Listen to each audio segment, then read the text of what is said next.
Deputy Presiding Bishop, Bishop Dr. As you have been informed, my name is Bishop Paul Munyeri. That because you think you know better English, don't lecture us. We are brains, and we have made a decision to work with President Ruto, and it is unstoppable. It's going to happen.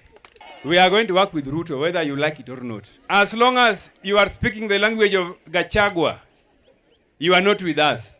Other members of the party have also right to express their opinion.